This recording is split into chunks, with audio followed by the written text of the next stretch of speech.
Anna, good job.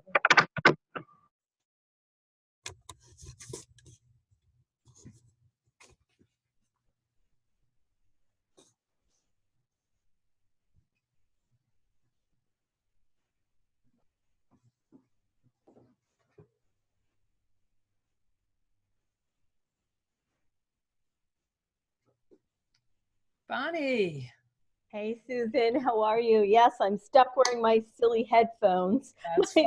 Well, we talked about my son-in-law, and I talked about it, and I said, you know what, he said, this is going to be the best way people are going to hear you. He said, because your microphone isn't really good on the computer. So I'm like, okay, that's fine. So I'm stuck wearing my headphones. Good morning. How are you? It's Howard too. I'm good. Oh, I had the worst Good. dream last night, Bonnie. I can tell. First, I woke up in the middle of the night around 2:30 because my phone, which is my alarm clock, and it's on the other side of the room, we kept binging. You know, notifications from. I knew what it was notifications from this Facebook Messenger chat that we have with the family. And it like kept, okay, one bing, that's Maya in the middle of the night posting something. But it kept going on. And, like every 10, 15 seconds, every 30 seconds, bing, bing. And I'm like, maybe something's up and they need to get in touch with us, maybe, I should check. And by that time, I'm awake enough, I had to go to the bathroom or whatever. And so I get on, Howard, put your ties, there you go. So I get up and I check it. And of course she and Jesse are just having some discussion about, how Trump is reacting to the coronavirus and is it right or is it wrong? And, here's an article, there's an article, that sort of thing. And I'm like, please stop doing this in the middle of the night. I'm trying to sleep. So that made it difficult for me to get back to sleep. And, I had one of those feelings where I was like, okay, for the next 3 hours, I am not sleeping. But of course I really was. And I started having this dream that it was now the conference time and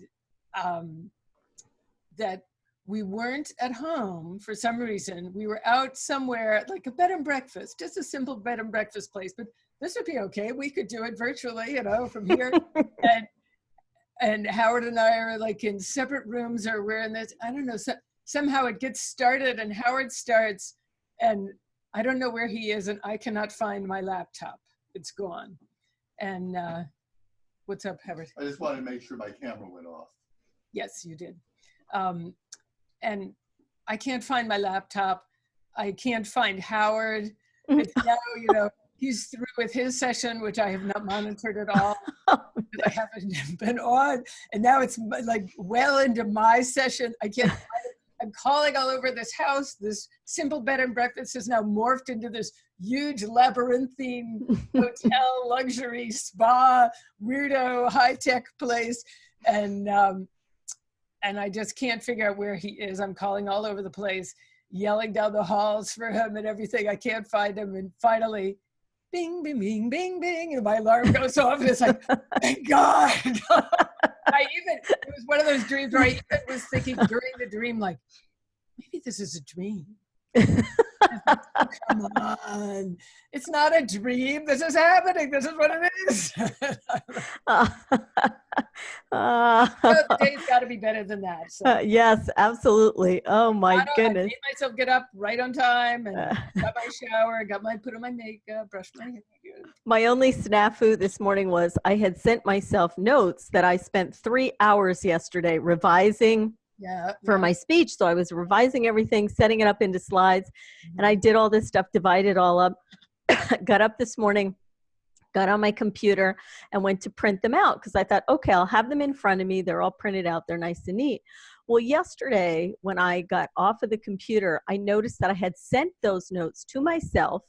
But then when I got back on the computer, I had revised the notes, sent them out, but never clicked save on the computer. However, I did end up clicking save when I went back on the computer, when I went to get out of them. So I thought, I wonder if I sent myself the right set of notes or the wrong set of notes. Well, I got up this morning and printed them out, and they didn't have any of that 3-hour revisions on them. I'm like, no. So I went upstairs and I looked at my computer. Sure enough, I had saved them.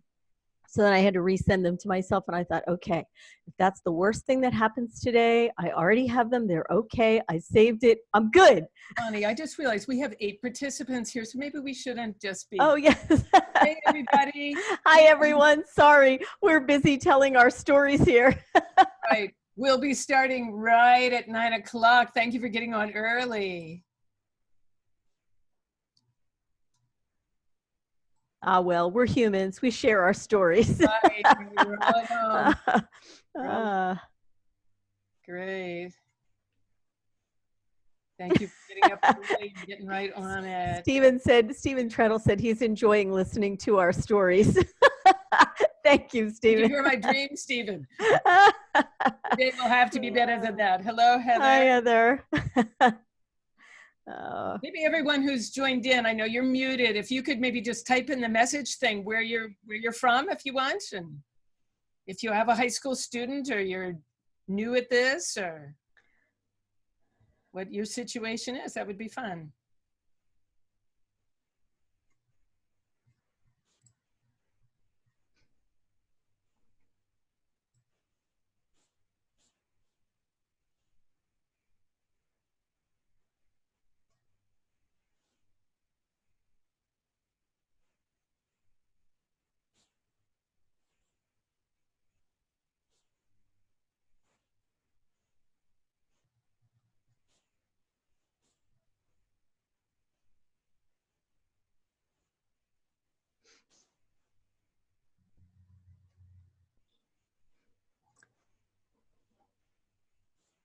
Hi, Debbie.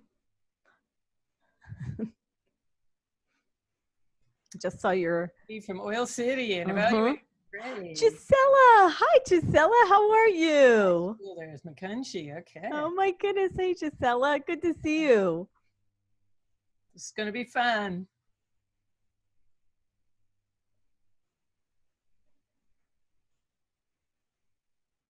Stephen and Patty. Hi. Welcome.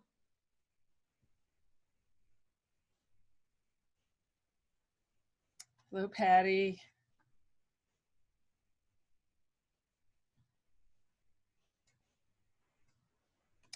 Hey, Patty.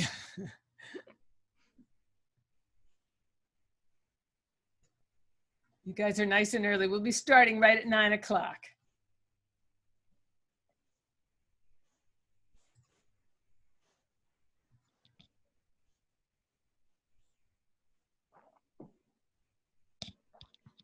By the way, those of you that are here who are not sure how to do the chat function, if you hover over the bottom of your screen, you will see a little bubble that says chat. And if you click on that, your chat box will pop up and you can write in who you are and or read everyone else's chat. So take your cursor and just hover over the very bottom of your screen and you'll see the chat function. If you click on that, then you'll be able to read the chats and also type your own chat in there. Zoom. We're all getting a Zoom education, aren't we? I think we should all buy Zoom stock. I think so. This webinar that I'm going to on Saturdays with BJ Fogg, he was talking about the guy that owns Zoom. Apparently he knows him quite well. And so he was telling everyone how the stock in Zoom is going to be skyrocketing. Right. I said, yes, I'm sure it is. Wow. Yeah, I'm sure it did. Yes. Yeah. And why didn't I buy stock in Zoom before all of this happened? I don't know. I think I should have. Right. Some people from Lock Haven. So it could be that we're going to have a wider variety of people here today than could have come or would have thought to come to the actual face-to-face conference.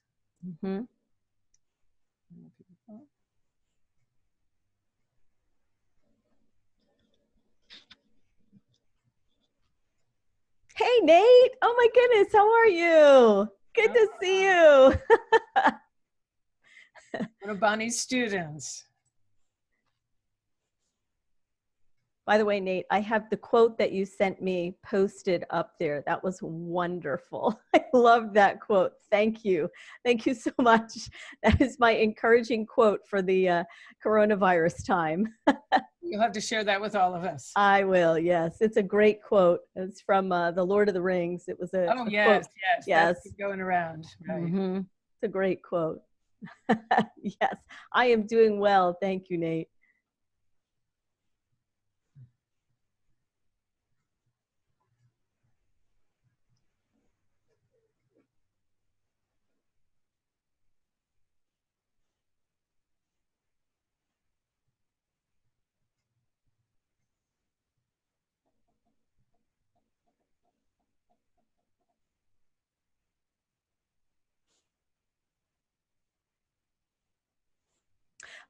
Oh, the one I have on my email. No, I'll have to share the quote with you. Oh, the one that Nate has on his, yeah, I'm sure he does. That's a great quote.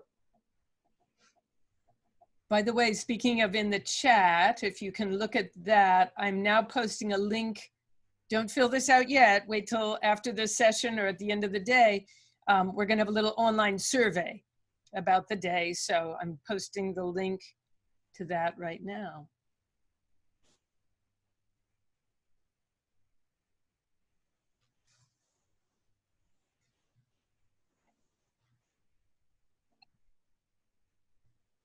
The people are streaming in. Mm-hmm.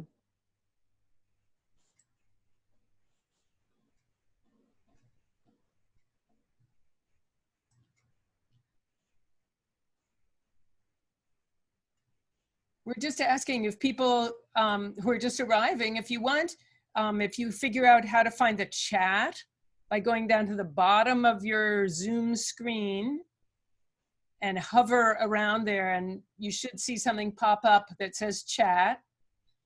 It'll look like a little speech bubble, and click on that, and that'll bring up a chat box along the side, and you could just post, you know, where you're from. Be fun, and maybe if you're an evaluator, if you're a homeschool parent, if you're a homeschool kid, where you're from, et cetera, et cetera.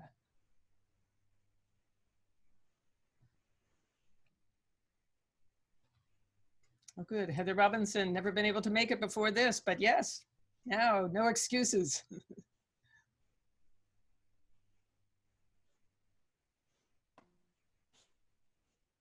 From Harrisburg.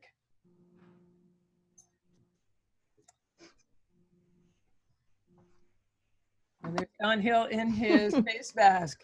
Nice, Don.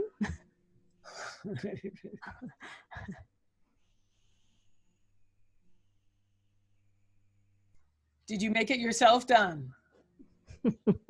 Yes, I did. Hey, good for you.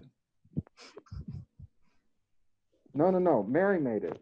Mary made it. Okay. Yeah. I was a little wondering if you were really expanding your skills during our time in quarantine. Are you protecting us from you, Don, or are you being protected from all of us? Well, point of the mask, well, I protect myself because then I don't touch my face. But the real thing is to protect you. Good. Don't say touch your face. It'll make me feel I know.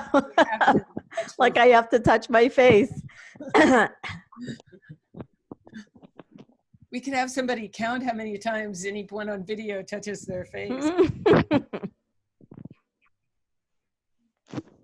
Nate says he'll count.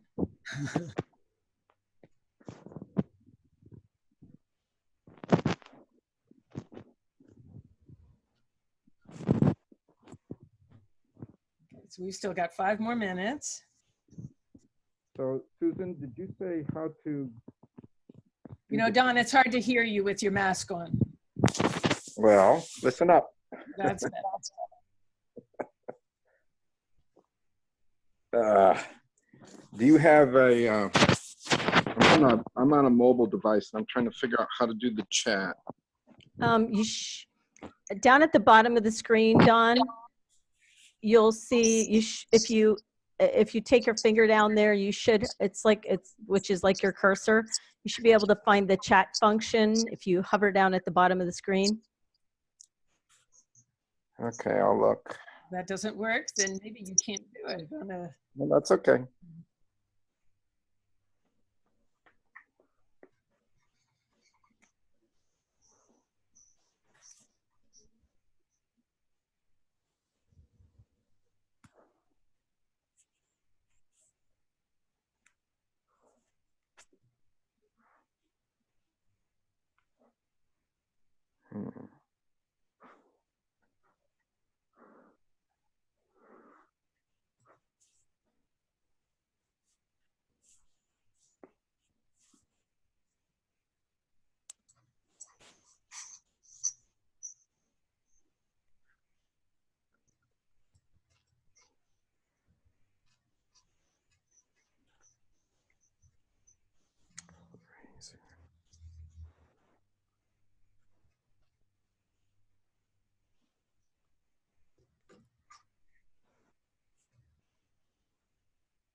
So you are at the right place. If you just joined in, we're just going to start in 3 minutes.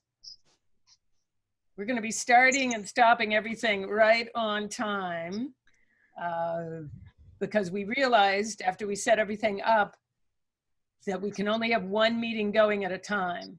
So we can't have like one meeting, you know, hang on and people ask questions and hang around and chit chat while the other meeting is going on, because we can't do that. So we are going to be starting and stopping right on time. And I'm sure as we get started, we're going to be having more people coming in.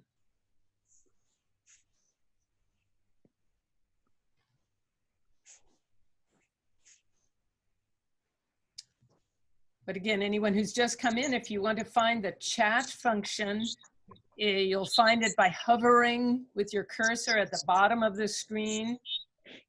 And you should see a chat, something labeled chat. It looks like a speech bubble for a cartoon. And click on that and it should bring up a chat box, and you can all post maybe where you're from. It looks like we've got people from quite a few places in the state.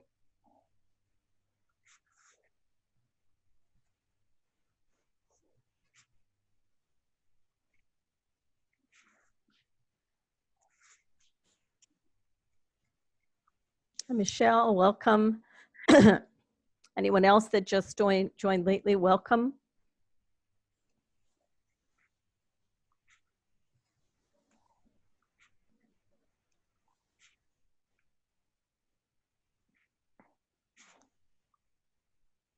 Telford.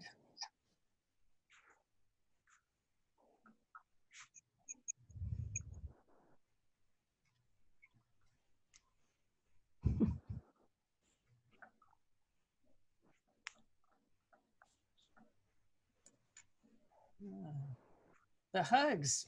Good morning, the hug family. Hello. Sending you a hug.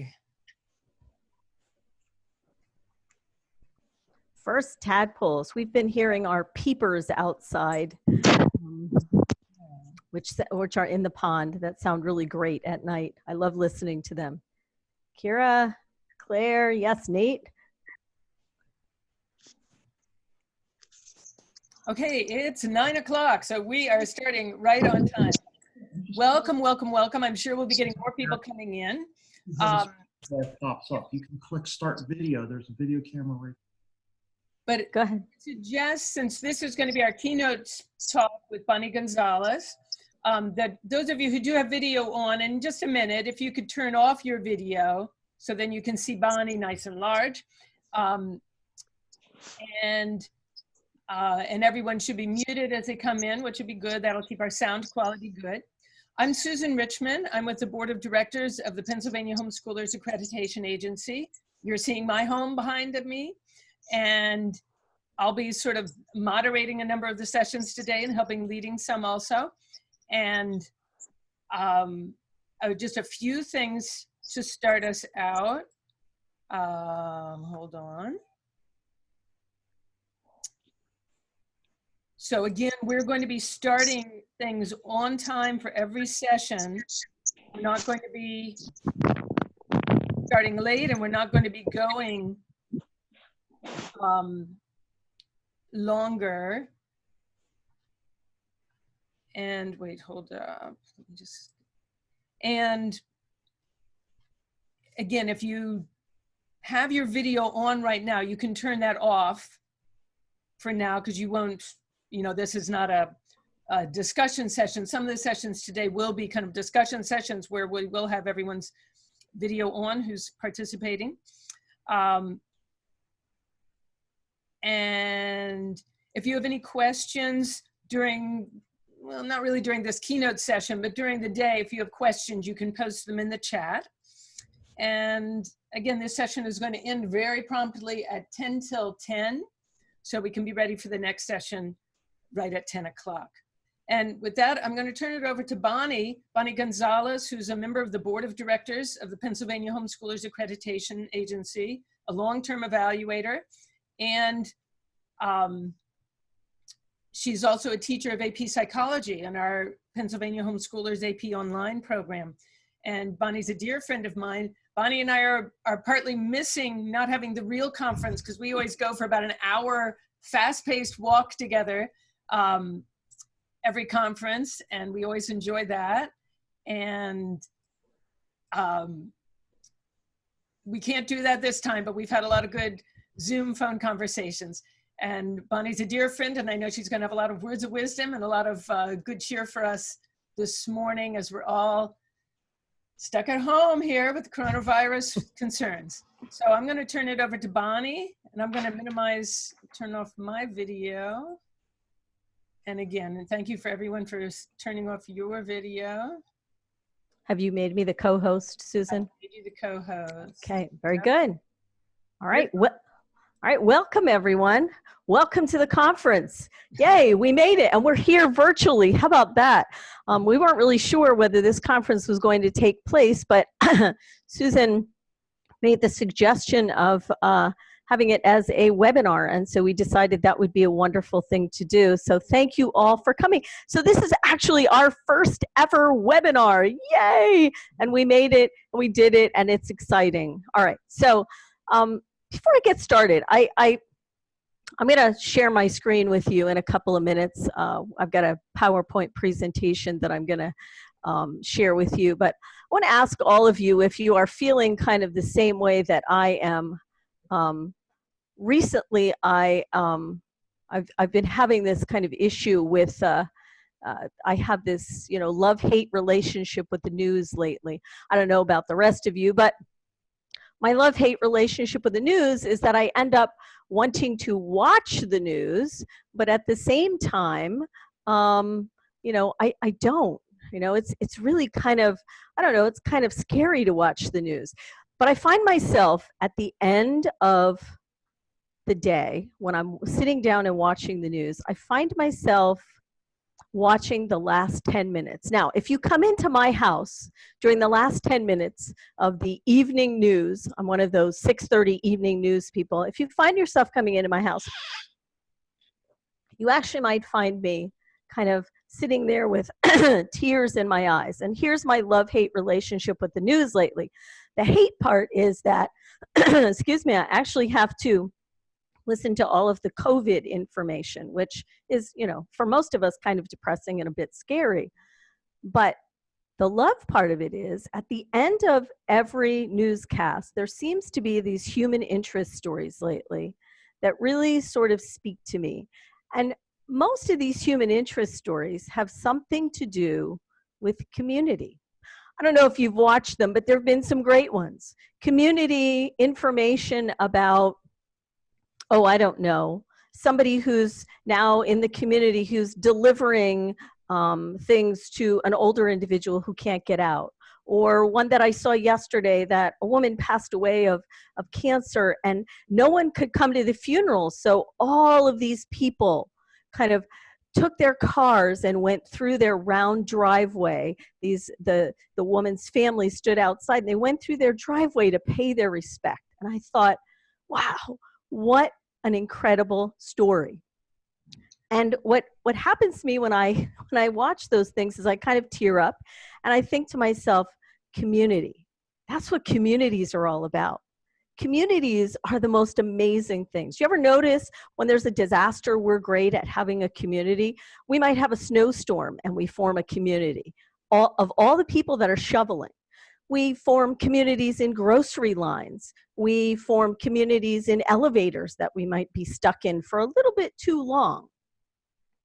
We form communities everywhere, don't we?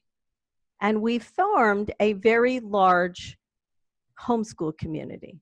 So today we're going to talk about communities. We're going to talk about not only building communities, but we're going to talk about what communities mean to us and what we can contribute to those communities. So I found this great quote. I'm a lover of quotes. Some of my students know that.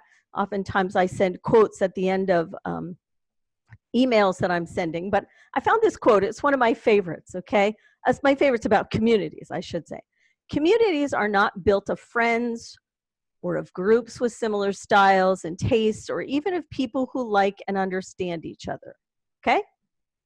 So they're not built necessarily of friends, okay? Now, some of us are friends here. Some of us don't even know each other. But they're built of people who feel like they're part of something that's bigger than themselves, okay? So I tweaked this quote a little bit and see if you figure out where I tweaked it. A shared goal or an enterprise, like righting a wrong or building a road or battling a virus or raising children or living honorably or worshiping God. To build a community requires only the ability to see value in others. Seeing value in others. To look at them and to see a potential partner in one's enterprise. That's what community is all about. It's all about seeing the value in others and seeing someone as a partner in whatever we are doing. And if you think about it, we're all in this world together and we're all in whatever we're doing together, okay? So we're going to talk about building a homeschool community. Yes. So that's the theme for the conference. And when you think about it, our homeschool community is unique in many ways, but it also is similar in others, okay, to other communities, all right? All of us are different people who have joined this community, and we all benefit as a group from being with the people we're in this community with, right? So I like the quotes down here. Mother Teresa, I can do things you can't. You can do things I can't. And together we can do great things. When I came here, I was looking for a community. Then I realized I was helping to create one. And the last one, we create our buildings and then they create us. Likewise, we construct our circle of friends and our communities, and then they construct us. So, what are we going to talk about today in a community? What we're going to talk about is the fact that our achievements make us better by our interactions. And we're going to look at how communities benefit and change us. And finally, we're going to look at how our contributions to the community help to shape the community itself. That's what we're going to talk about today. I hope you're ready to learn. All right. So what's a community? Well, let me tell you a story about me. All right. Now, I know you didn't come here to hear a story about me, but I'm going to share it anyway. So I grew up in a small town in Pennsylvania, and my grandparents were caregivers for me for most of the days. Now, I did live with my mom and stepdad in a house that was, about 5 minutes from my grandparents. But community was a part of everything my grandparents did. We lived in a small town in called East Texas. Now, we were not in Texas, believe it or not, we were in Pennsylvania. So East Texas was a town in Pennsylvania. Imagine how you had to explain that to people when you wrote out your address. It really was quite hilarious. Anyway, so we grew up in this small town of East Texas. And it included a playground, a post office, a small Sunday school building, and a small general store. Yes, really, a general store. And it had the best penny candy in the world. You could go in and buy a whole bag of penny candy. Everyone knew everyone else. They weren't all friends, but they were all a community. And each person worked for the good of the community, promoting what was right. And of course, what seemed to be as American as apple pie. We had 4th of July picnics, and we had Easter services at the Sunday school, and cakewalks, and Labor Day picnics, and Christmas services, and we all went to everything. And what was the goal of the community? It wasn't just a place where we lived. It was a place where we were raising moral and honorable children who would live like their parents, citizens, good citizens. It was a group effort, and everyone participated in the project. There was support and encouragement and teaching and goals and a genuine sense of belonging. And it felt good to be part of the community. Okay, so let me fast forward a little bit. And to a church community that I was a part of when I raised my own kids. Now, this community looked a lot like the early community that I was in as a child. We worked together. We created drama presentations. Many of us homeschooled our kids. We taught our kids. We told others about God. And before I joined the church, I knew very little about being a mom. Yeah, really, I didn't. And it was the community of that church that gave me the information that I needed. And I learned so many things from the community of wonderful women in that church. While I was at that church, I became part of a homeschool community, which too emphasized something bigger than me, goals and a purpose that transcended all of the people that were involved. And I was guided by a vision of what homeschooling was. But in that, I developed my own initiative, my own way of teaching. So what is a community? Well, each time I find myself in a place like one of these, I feel good. I'm excited about what the community has given to me, and I'm excited about what I can give to others. But since you didn't come here to listen to my community experiences, let me share about what a community really is. So what is a community? It's a feeling, if you ask Daniel Webster, okay, if you look up community in the dictionary, you'll see that community is a feeling of fellowship with one another as a result of sharing common attitudes, interests, and goals. That's my favorite definition. The second one, it can be a group of people living in the same place and having particular characteristics in common. But I really think the first definition is more of the real essence of community. This is what community feels like. It is a fellowship. What's a fellowship? Okay. It's an idea that we're all unified with others in a community of interest.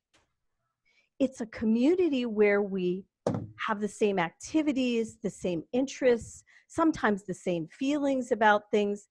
It's something that we do together. Okay, so here's my favorite slide, right? This is my favorite slide. Now, what does this mean? Our activities are varied and we're all committed to the cause. Yes. I am an avid observer of nature. And although I don't watch a lot of TV, you can definitely capture me for an hour with a National Geographic show on animals. So I find animal behavior fascinating. If you've ever watched a group of meerkats, by the way, these are meerkats. They are these small fuzzy animals that kind of resemble ferrets, although they're much cuter than ferrets. I'm not a fan of ferrets. My son used to have one, and ferrets are kind of creepy. These are really cute little guys, aren't they? Okay. They're notorious for forming large communities of about 50 or more meerkats. What are they known for? Well, they're known for what you see right here. Their cooperative behavior. We study them. We look at them. We look at their communities. And some of them serve as lookouts, watching for animals of prey like hawks and eagles that can snatch other little meerkats from the ground, and others forage for food.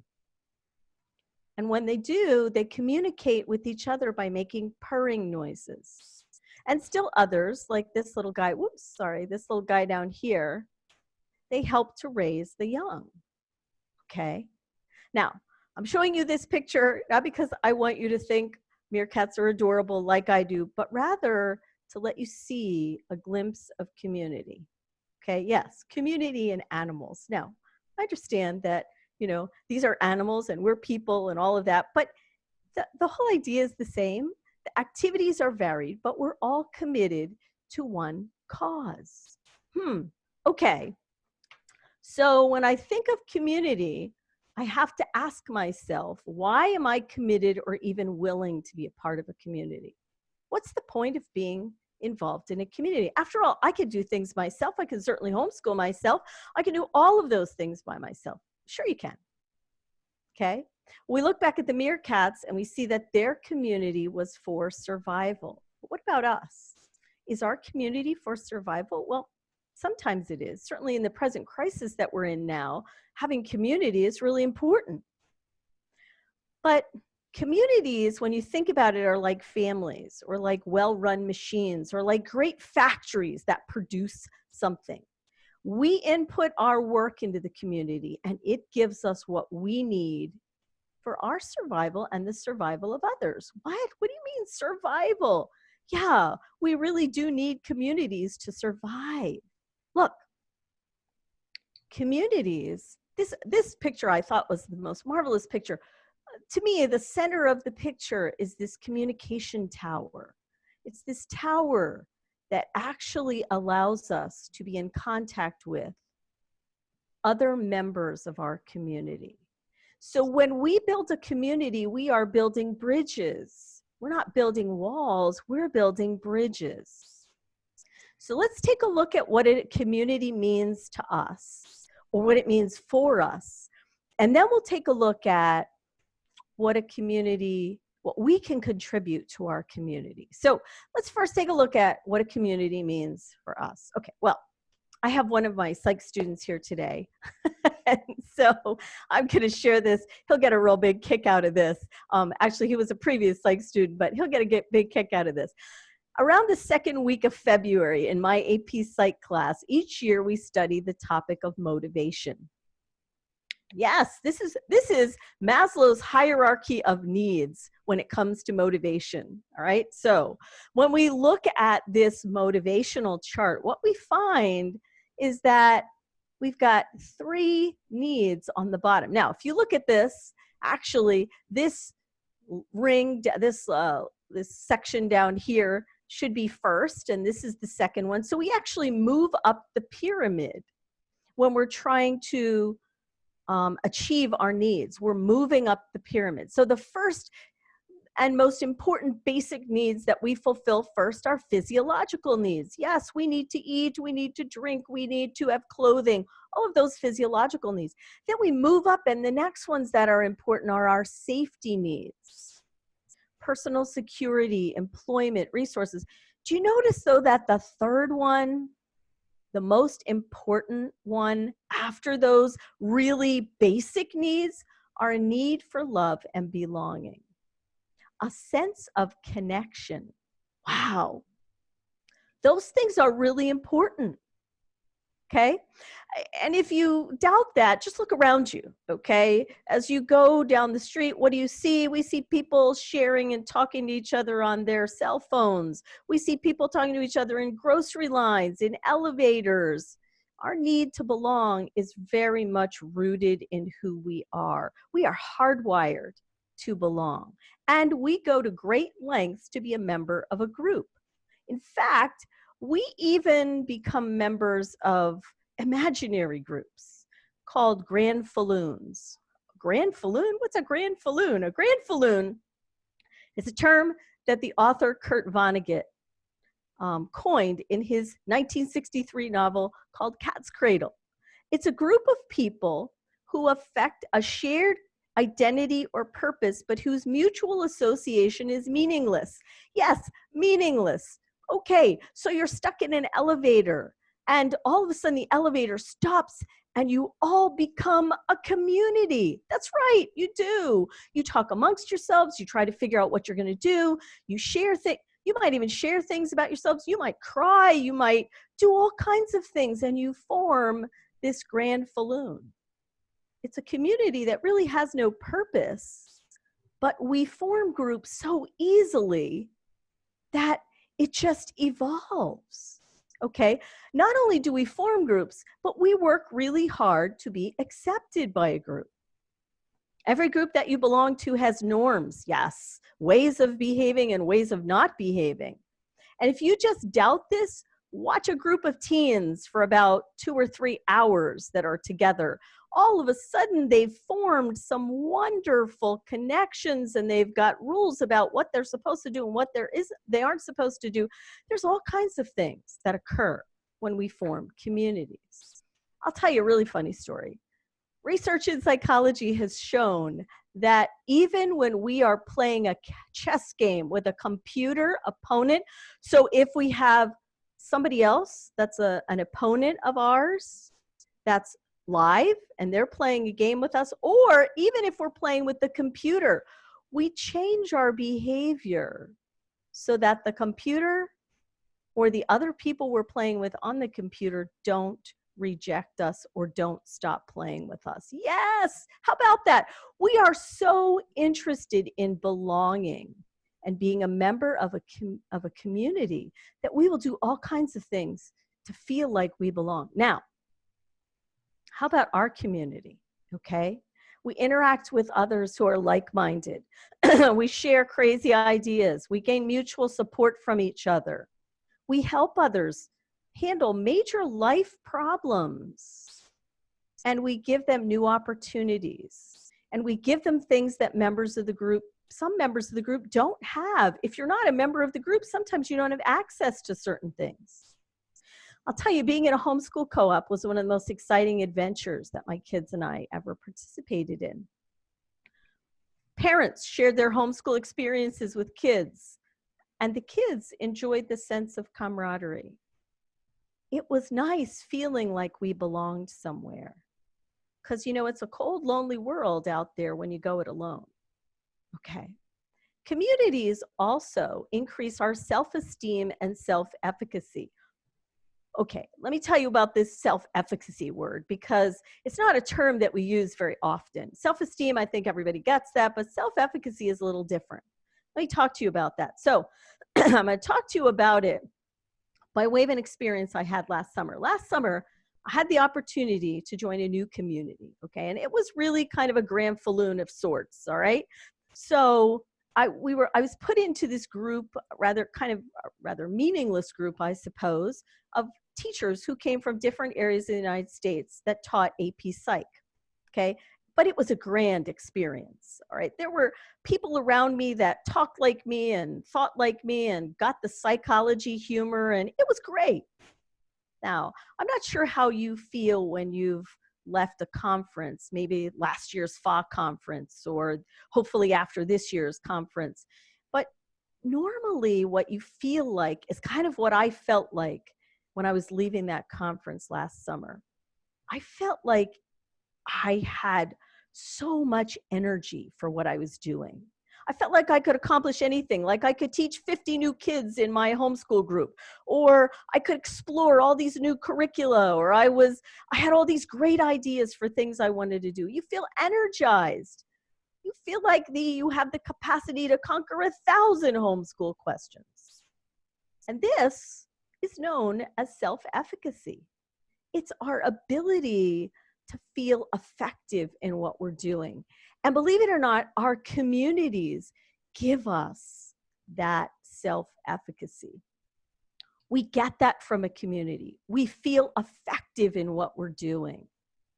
Now, there's also a term that's been flying around in the community world for a while, which is called accelerated innovation capabilities. I love this. I think you should share this with everyone you know, because they will be greatly impressed that you learned about this in a community lecture. So what is this? Accelerated innovation. It is, see that tiger? Or no, it's a leopard, I suppose.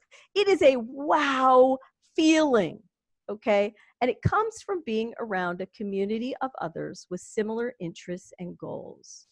We share ideas, we give advice, we hobnob with experts, and there's something that drives this new innovation. the new ideas and thoughts we have.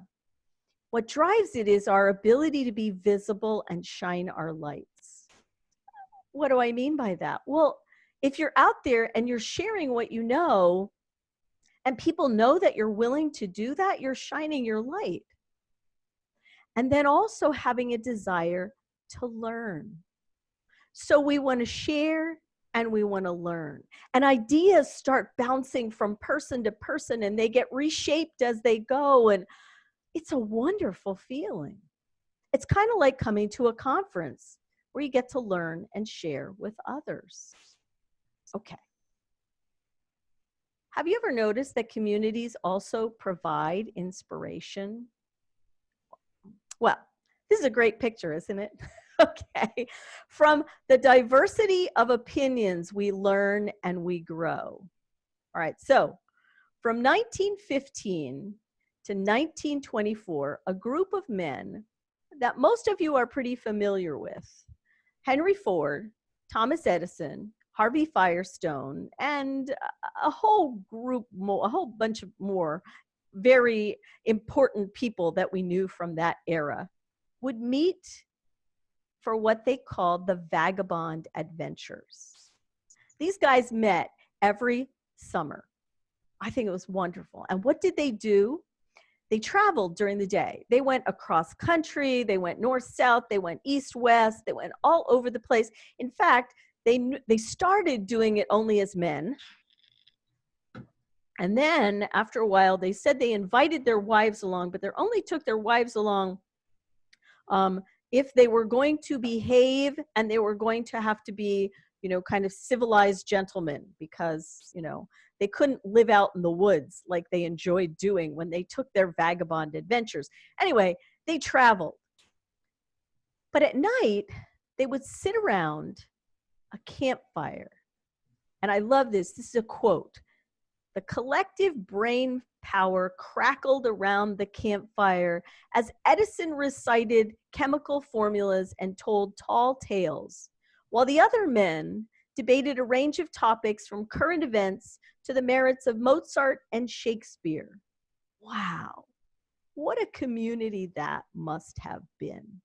Can you imagine being involved in that community? Have you ever gone to a conference or met with some in a co-op or been with some friends who are also homeschoolers and come back feeling inspired? This truly is a community thing. Communities energize us.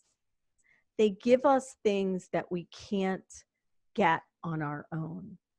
Okay. So, my last point, at least in this section, we've got more. All right, we gain support and information from our communities. Yeah, we do.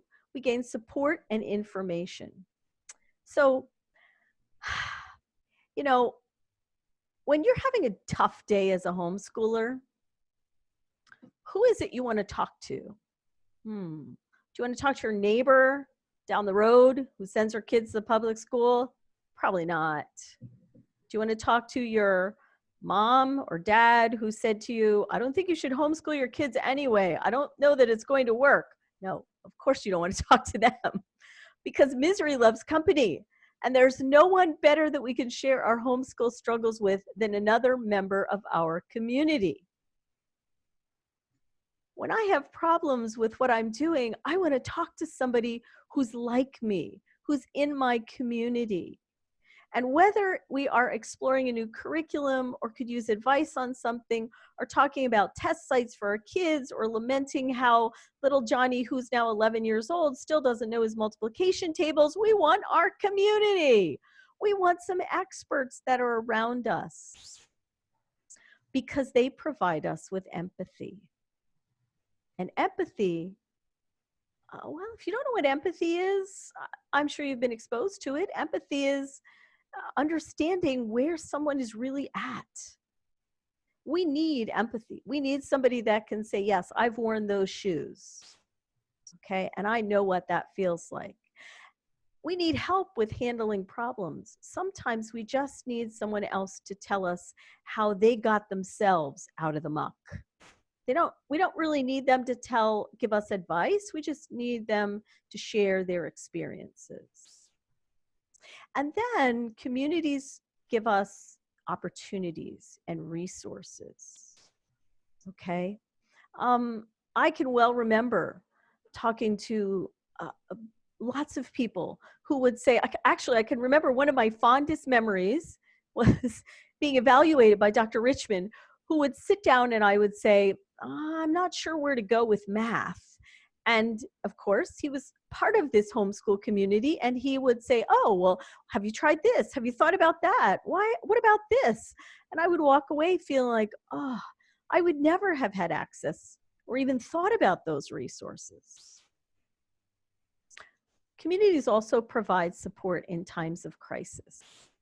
I can well remember being in church community, a homeschool community, who were able to kind of comfort me and pull things back together after I had a surgery, okay, when my dad passed away. So there are times where our communities help us in times of crisis. We only, if we need examples of that, all we have to do now is look around and see how communities band together and offer support in times of crisis. Yeah. My encounters with homeschool communities, I think, were very comforting to my kids too, because my kids often wondered if I was really going to be able to pull this whole homeschool adventure together. And it was only by God's grace and also by the community's effort that I was able to do that. All right. So now, let me tell you one thing. Let me go back to this slide for 1 second, because I want to offer a side note here. Okay, what makes our homeschool communities unique? I think there's something that needs to be said here. One of the unique ways that we as homeschoolers form a community is that we blend a whole of age groups together.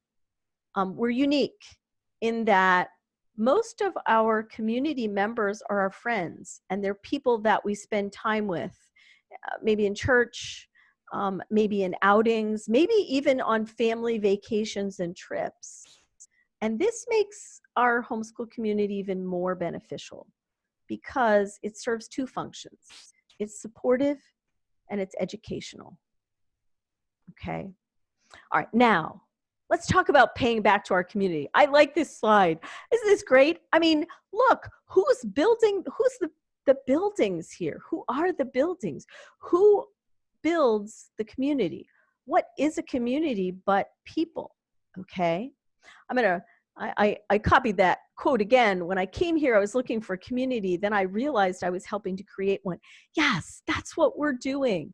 We create communities. Remember one of those first slides back there said, who we are contributes and shapes our community, but it also then shapes us as a person. So the communities that we are in, that we are building, we offer ourselves. And when we offer ourselves, we become a part of that community, and that community becomes a part of us. It changes us. Okay. New homeschoolers need seasoned homeschoolers. Oh, yes, absolutely, they do. Okay. All right. So if you're a homeschooler and you've been there for a few years, you can benefit others by sharing your knowledge. Well, yeah, what kind of knowledge? Well, maybe you've learned a lot of content for answering homeschool questions, and you know the homeschool law, and you know 6 or 8 different math curricula, and you've seen high school transcripts, and you know kids that have gotten admission to college, and you've got a lot of information to share. And sharing information is a gift that is so worthwhile. It's a real gift to others when you share information. Today, you're going to get a lot of information. And you're going to share information. Sometimes we're going to even share information amongst ourselves. There's no greater gift we can give to someone in our community than to pass along information. When we do that, we build them up and we build ourselves up. Okay, but let me caution you to do things gently, because there's the gift of knowledge and the problem with advice.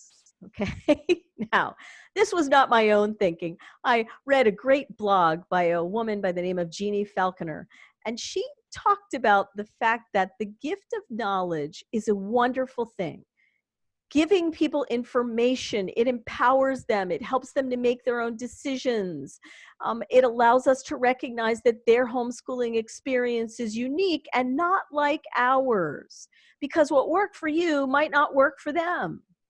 Sharing is good, but advising gets you in trouble, okay?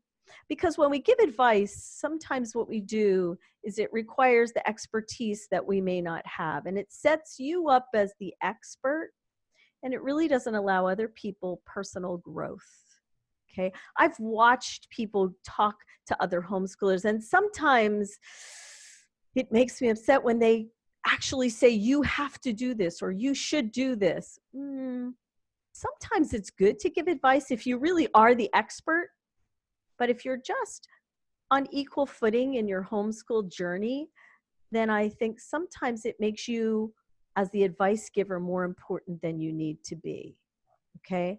I kind of doubt if Edison tried to tell Henry Ford how to build a car, all right? So be careful if you're talking to someone. Give knowledge, but not necessarily advice, because the other person needs to grow, okay? And they need to experience their own community.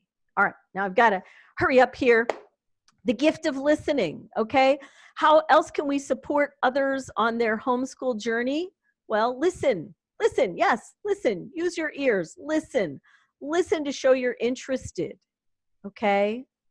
Others should feel like you are interested in what they're doing. Listen to clarify, listen so you can ask questions. I tell people all the time in counseling, you know, your best gift that you can do to anyone is listen. Because so many of us, when we are listening, what we're doing is we're figuring out the next thing we want to say. Well, then you haven't listened, and you really don't know what the problem is. And you can't ask questions, and you can't explore things with others. So if you don't listen and all you do is talk, then you're not going to really understand where people are at, which jumps us to the next slide that talks about creating a safe place for others to be themselves. You know, we shine brightest in any community when we're allowed to be ourselves. We really do. We need to be able to feel safe. The way we feel safe is when we're allowed to be ourselves. Now, I'm not talking about safety in terms of community. Do you feel safe, you know, in a homeschool community? Well, yeah, obviously we should feel physically safe in a homeschool community. But safety has another definition. This safety really means our ability to open up to others. And if you don't feel safe that you can open up to others, then you're not going to be yourself. You're not going to share. And you're not going to really be involved in the community. I was just involved in a community of sorts, of some choice we were trying to make at our church. And it was unusual because there was kind of this strange feeling that it wasn't okay to share what you wanted to share. And I don't like communities like that. I like communities where I feel safe to share things. And we all had a great talk about it, and we realized that what was going on, that's what was going on. So we changed the environment of our community. How do we set up a safe environment? We do so sometimes by stepping outside of our own comfort zone and creating more opportunities to get to know people. And that's really what we did in this community that I was talking to you about. We found other avenues to get to know people. Because when we do that, then we begin to feel safe. We begin to share more, okay? And then the more we share, the safer we feel. So how do we get to know our community? Attend conferences, set up field trips and information center, share on social media.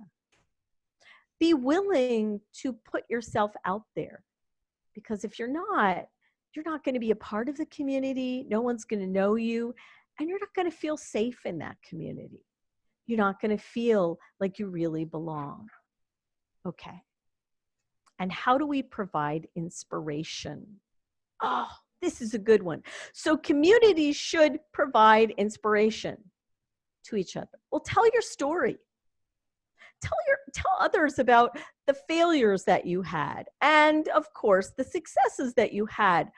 But while you're doing that, you're shaping your own story. Now, we have memories that are absolutely fallible. So I can well remember my sister-in-law telling stories of how, every time she made a pot of chili, it got hotter and hotter every time she told the story. So we confabulate stories. Yes, we do. But when we tell our stories, it's great because others contribute to it and our stories change and it becomes a wonderful patchwork. So tell your story because others want to hear it. Share your ideas. And when you're doing something, take your older kids along because people love to see that there are older kids and younger kids, and older kids that have survived homeschooling. They're still alive. They're doing well. They haven't grown 6 heads. Nothing terrible has happened to them. They're not standing in the corner, not socializing with anyone. They're normal. Also provide inspiration by helping others get involved in social outlets. Now, I have a word to say about that, okay? And here's my word to say about that. I, like a lot of people, have scoffed at global communities. Yes, I admit it. I really do, all right? I admit that I have scoffed at global communities. But regardless of how we feel about global communities, they are here to stay. They're not like my little town. They're not face-to-face contact. They're not better or worse. They just are. And they are our way of being in touch with other people now. We spend our time, we get our news, we gossip, we share information. And what's important to us gets shared on global communities. So I think what we need to do is accept that global communities are here, embrace them, and celebrate that we get to cast a wider net than ever before. All of those little houses or those little dots mean something, okay? So let's be involved in global communities. They're a good thing. All right. And my last slide, all right, building a homeschool community. I think this is one of the most inspirational quotes I've ever seen for homeschoolers, and it wasn't even on a homeschool site. Making a bed for the children of other people in the place, or make a bed for the children of other people in the place where your own children sleep. Wow. Think about that. When you are homeschooling, okay? All right. What you're doing in a community is you're sharing with others. You are helping them to be a part of something that is yours, and you are helping them to experience a wonderful community with a shared goal. So how do we build a community? We start small. Maybe an email list, maybe a dinner with people that you know that have the same interests, okay? There's a great group that started on, I think it was started on Facebook. Anyway, it was called a Song a Day group, okay? And they started this thing where somebody would sing a song every day, and then someone else would add to the song, and someone else would add to the song, and I thought, how wonderful. When you start your community, instill an ethos of helpfulness. Create an environment where people can share and feel welcome and help others. And then make your connections and let it go. All right? Thank you so much for the opportunity to share a little bit about community. All right, everybody, that's it. You guys are going to be going off to another, let me see if I can share this with you. Thank you. Let me see. I want to share the next link with you. All right, let me see if I can do this. All right, so our next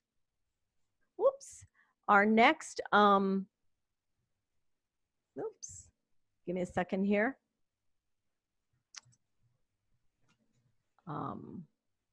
Yeah, as soon as I get this downloaded. You got it, Susan? Bonnie. All right, thank you.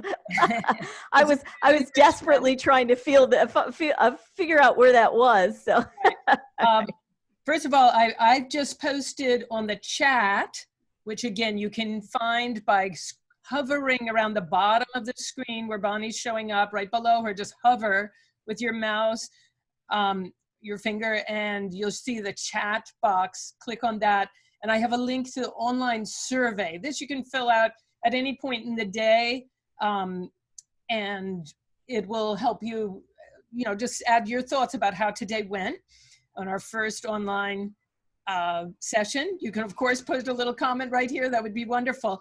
And we'll be winding this session up and moving on to our next session. Let me get it, which is my husband, Howard Richmond, starting right at 10 a.m. On the Introduction to the PHAA Diploma Program.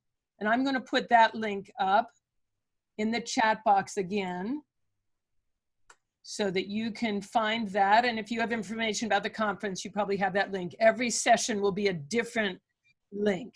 So that's the next one at 10 o'clock. Yes, somebody has a question here. I just saw this from Annalise.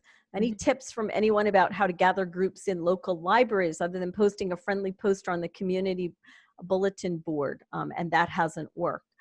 I would suggest that maybe if you, do you have anyone else that's in your community that might also be, one or two other families that might be able to join in the local library? Contact the library and ask them if you're obviously able to do that, which I'm gathering that you can. Take one or two groups if you've got another family, and I think see if they have some contacts. I think sometimes putting posters up is a good idea, but I think if you've got other connections, if you know somebody that's on Facebook, if you know somebody that is in the community, or you've got a community bulletin board, I think that's a good way to do it too. You said you used a community bulletin board. What about within the library itself? Because sometimes I think libraries allow us to do things like that. But one of my suggestions would be, if you've got one or two other families that can join that you know of, I think that would be a good way to start. Or if there's someone that you know that's on Facebook that is also in the community and has a community of their own in your community, being able to do that. Sometimes communities also have their own Facebook pages, and that might be a place to go too. More and more I feel like, as much as I kind of go, oh, I don't really want to do it, I have to be dragged along to do this in terms of a,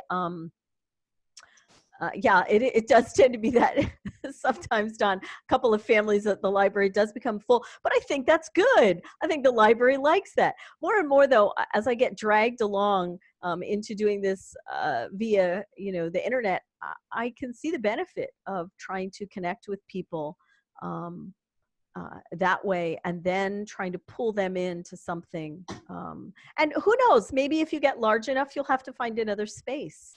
And that would be a good thing, right?